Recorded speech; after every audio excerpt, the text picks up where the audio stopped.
हाय नमः। श्री परमहंस गीता के 5वें अध्याय का पाठ भवाटवी का स्पष्टीकरण। श्री सुखदेव जी कहते हैं, हे राजन, देहाभिमानी जीवों के द्वारा सत्वादी गुणों के भेद से शुभ, अशुभ और मिश्र 3 प्रकार के कर्म होते रहते हैं। उन कर्मों के द्वारा ही निर्मित नाना प्रकार के शरीरों के साथ होने वाला जो संयोग वियोग आदि रूप अनादि संसार जीव को प्राप्त होता है, उसके अनुभव के 6 द्वार हैं। मन और 5 ज्ञानेंद्रियां, उनसे विवश होकर यह जीव समूह मार्ग भूलकर भयंकर वन में भटकते हुए धन के लोभी बंजारों के समान परम समर्थ भगवान विष्णु के आश्रित रहने वाली माया की प्रेरणा से बिहड़ वन के समान दुर्गम मार्ग में पड़कर संसार वन में जा पहुंचता है। यह वन शमशान के समान अत्यंत अशुभ है। इसमें भटकते हुए उसे अपने शरीर के किए हुए कर्मों का फल भोगना पड़ता है।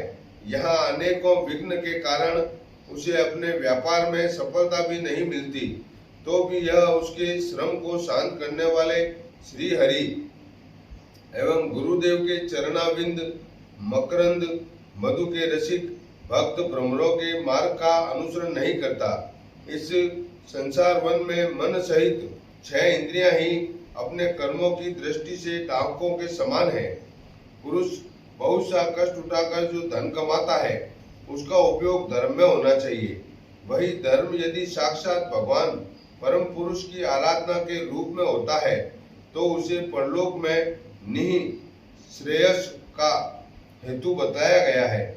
किंतु जिस मनुष्य का बुद्धि रूप सारथी विवेकहीन होता है और मन वश में नहीं होता, उसके उस धर्मोपयोगी धन को ये मन सहित 6 इंद्रियां देखना, स्पर्श करना, सुनना, स्वाद लेना, सूंघना, संकल्प विकल्प करना और निश्चय करना, इन वृत्तियों द्वारा गृहस्थोचित विषय भोगों में फंसाकर उसी प्रकार लूट लेती हैं, जिस प्रकार बेईमान मुखिया का अनुगमन करने वाले एवं असावधान बंजारों के दल का धन चोर डाकू लूट लेते हैं। ये ही नहीं, उस संसार वन में रहने वाले उसके कुटुंबी भी जो नाम से तो स्त्री पुत्रादि कहे जाते हैं, किंतु कर्म जिनके साक्षात भेड़ियों और गीदड़ों के समान होते हैं, उस अर्थ लोलुप कुटुंबी के धन को उसकी इच्छा न रहने पर भी उसके देखते देखते इस प्रकार छीन लेते हैं, जैसे भेड़िए गडरिये से सुरक्षित भेड़ों को उठा ले जाते हैं। जिस प्रकार यदि किसी खेत के बीजों को अग्नि द्वारा जला न दिया गया हो, तो प्रतिवर्ष जोतने पर भी खेती का समय आने पर वह फिर झाड़ झंगाड़ लता और तृण आदि से गहन हो जाता है, उसी प्रकार यह गृहस्थाश्रम भी कर्म भूमि है। इसमें भी कर्मों का सर्वथा उच्छेद कभी नहीं होता, क्योंकि यह घर कामनाओं की पिटारी है। उस गृहस्थाश्रम में आसक्त हुए व्यक्ति के धन रूप बाहरी प्राणों को डांस और मच्छरों के समान नीच पुरुषों से तथा टिड्डी, पक्षी, चोर और चूहे आदि से क्षति पहुंचती रहती है।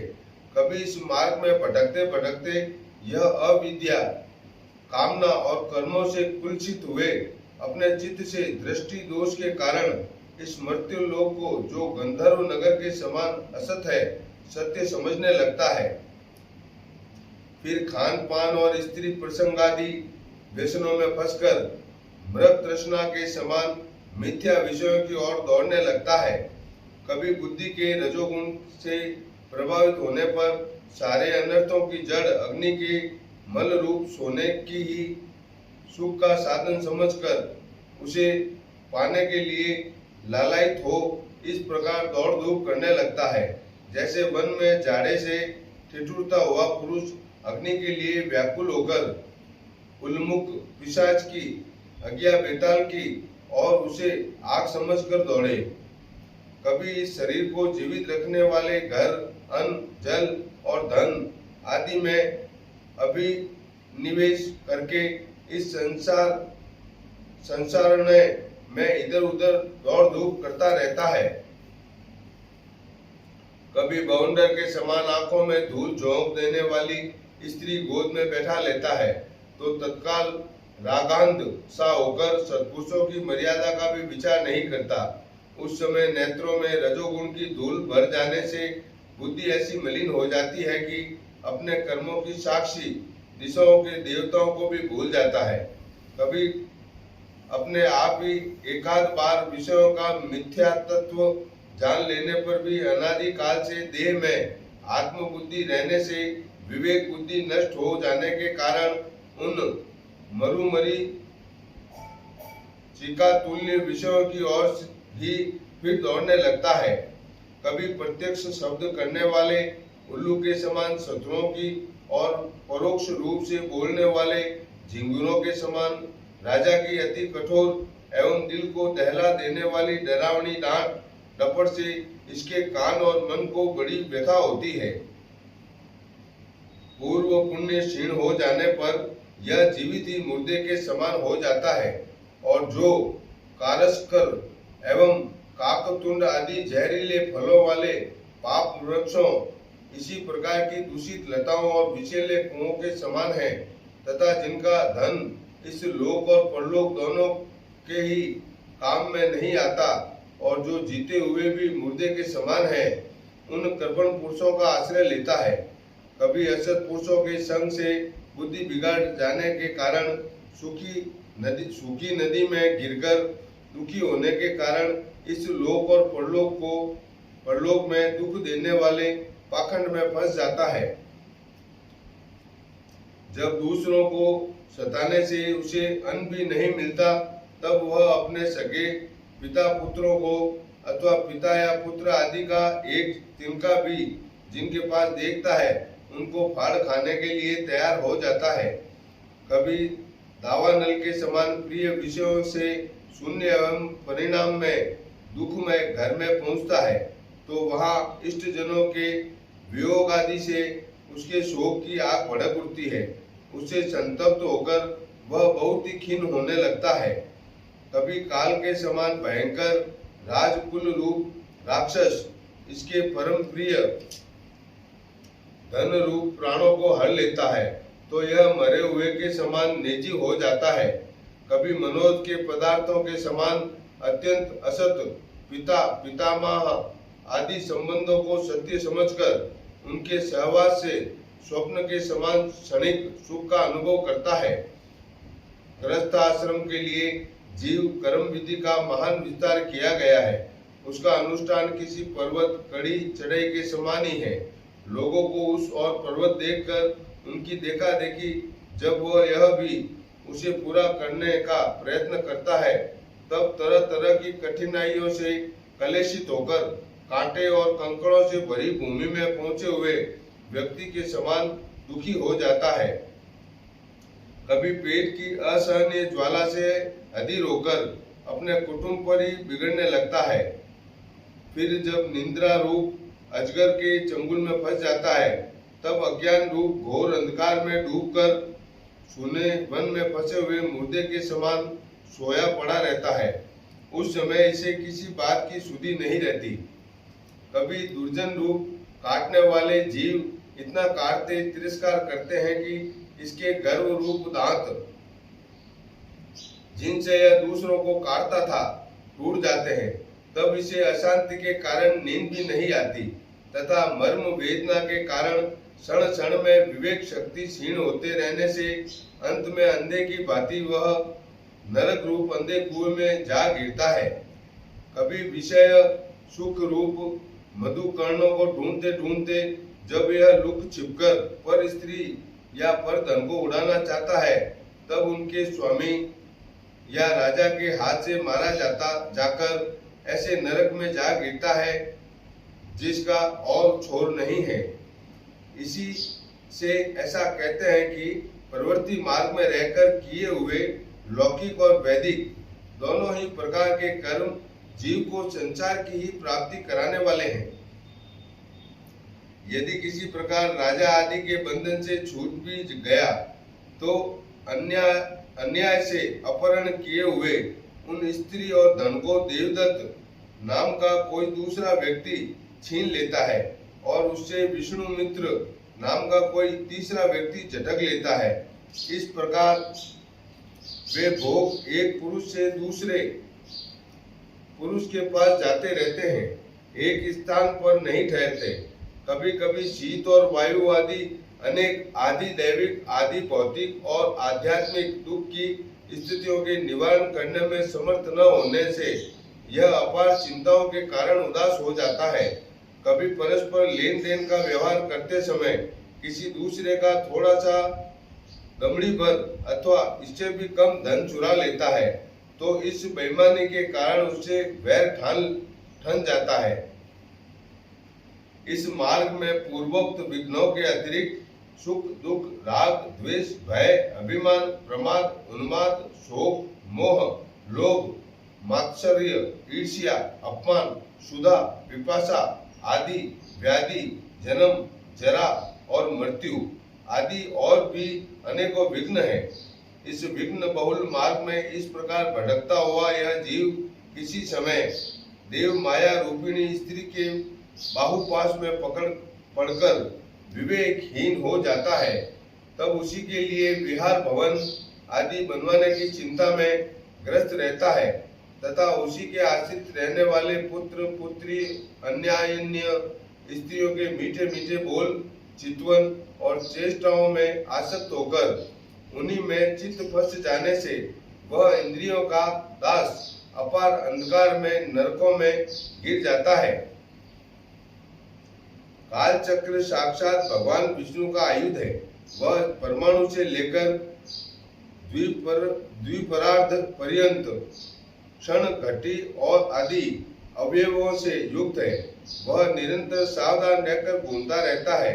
जल्दी जल्दी बदलने वाली बाल्य, यौवन आदि अवस्थाएं ही उसका वेग है। उसके द्वारा वह ब्रह्मा से लेकर शूद्र तृण पर्यंत सभी भूतों का निरंतर संहार करता रहता है। कोई भी उसकी गति में बाधा नहीं डाल सकता। उससे भय मानकर भी जिनका यह काल चक्र निज आयुध है, उन साक्षात भगवान यज्ञ पुरुष की आराधना छोड़कर यह मंदमती मनुष्य पाखंडियों के चक्कर में पड़कर उनके कंक, गिद्ध, बगुला और बटेर के समान आर्य शास्त्र बहिष्कृत देवताओं का आश्रय लेता है, जिनका केवल वेद बाह्य अप्रामाणिक आगमों ने ही उल्लेख किया है। ये पाखंडी तो स्वयं ही धोखे में है।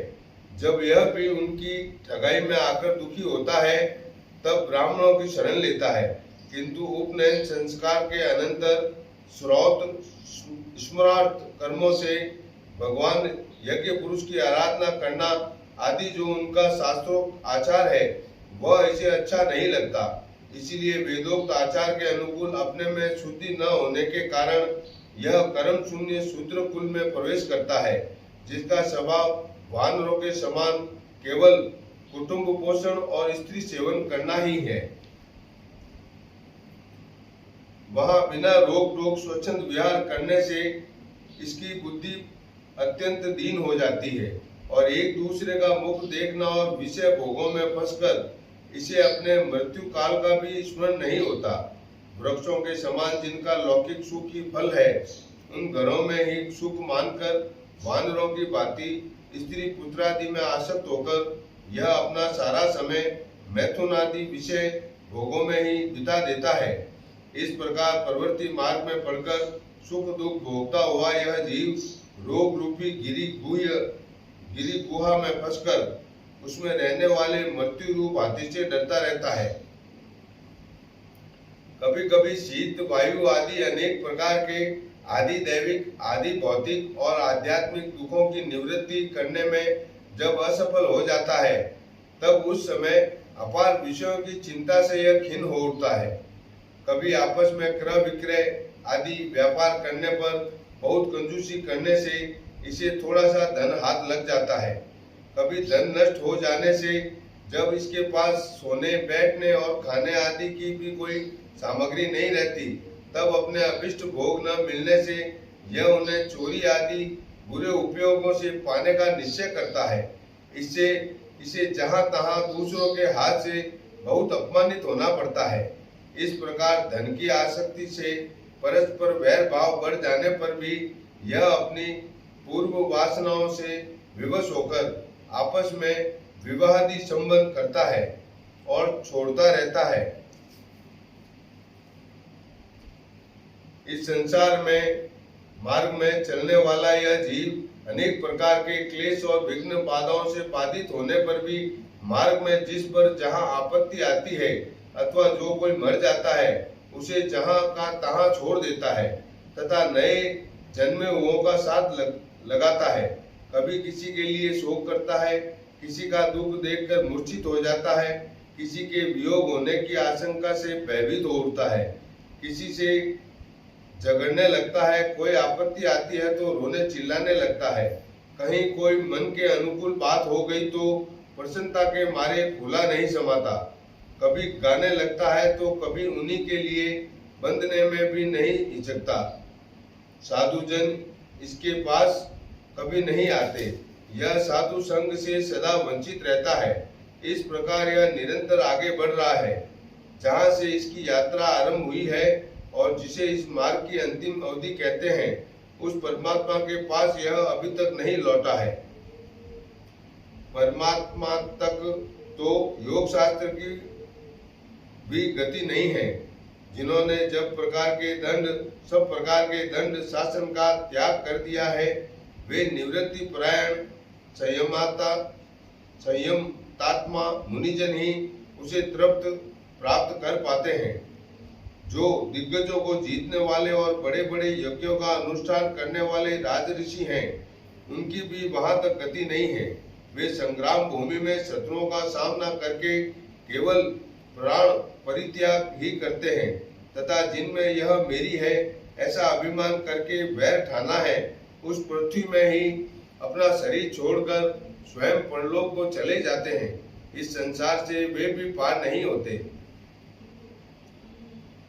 अपने पुण्य कर्म रूप लता का आश्रय लेकर यदि किसी प्रकार यह जीव इन आपत्तियों से अथवा नरक से छुटकारा पा भी जाता है तो फिर इसी प्रकार संसार मार्ग में भटकता हुआ इस जन समुदाय से मिल जाता है। यही दशा स्वर्गादि उधर्व लोकों में जाने वालों की भी है। राजन, राजऋषि भरत के विषय में पंडितजन ऐसा कहते हैं, जैसे गरुड़ जी की होड़ कोई मक्खी नहीं कर सकती, उसी प्रकार राजऋषि महात्मा भरत के मार्ग का कोई अन्य राजा मन से भी अनुसरण नहीं कर सकता। उन्होंने पुण्य कीर्ति श्री हरि में अनुरक्त होकर अति मनोरम स्त्री, पुत्र, मित्र और राज्यादि को युवावस्था में ही विष्ठा के समान त्याग दिया था। दूसरों के लिए तो इन्हें त्यागना बहुत ही कठिन है। उन्होंने अति दुस्तज्य पृथ्वी, पुत्र, स्वजन, संपत्ति और स्त्री की तथा जिसके लिए बड़े बड़े देवता भी लालायित रहते हैं, किंतु जो स्वयं उनकी दया दृष्टि के लिए उन पर दृष्टिपात करती रहती हैं, उस लक्ष्मी की भी लेश मात्र इच्छा नहीं की। यह सब उनके लिए उचित ही था, क्योंकि जिन महानुभावों का चित्त भगवान मधुसूदन की सेवा में अनुरक्त हो गया है, उनकी दृष्टि में मोक्ष पद भी अत्यंत तुच्छ है। उन्होंने मृग शरीर छोड़ने की इच्छा होने पर उच्च स्वर से कहा था कि धर्म की रक्षा करने वाले धर्मानुष्ठान में निपुण, योग गम्य सांख्य के प्रतिपाद, प्रकृति के अधीश्वर, यज्ञ मूर्ति, सर्वा अंतर्यामी श्री हरि को नमस्कार है। राजन, राजऋषि भरत के पवित्र गुण और कर्मों की भक्तजन भी प्रशंसा करते हैं। उनका यह चरित्र बड़ा कल्याणकारी, आयु और धन की वृद्धि करने वाला, लोक में सुयश बढ़ाने वाला और अंत में स्वर्ग तथा मोक्ष की प्राप्ति कराने वाला है। जो पुरुष इसे सुनता या सुनाता है और इसका अभिनंदन करता है, उसकी सारी कामनाएं स्वयं ही पूर्ण हो जाती है। दूसरों से उसे कुछ भी नहीं मांगना पड़ता। इति श्री भगवद गीते महापुराणे परमहंस गीतायाम पंचमो अध्याय परमहंस गीता संपूर्ण हुआ। ओम नमो भगवते वासुदेवाय नमः। ओम श्री कृष्णाय नमः।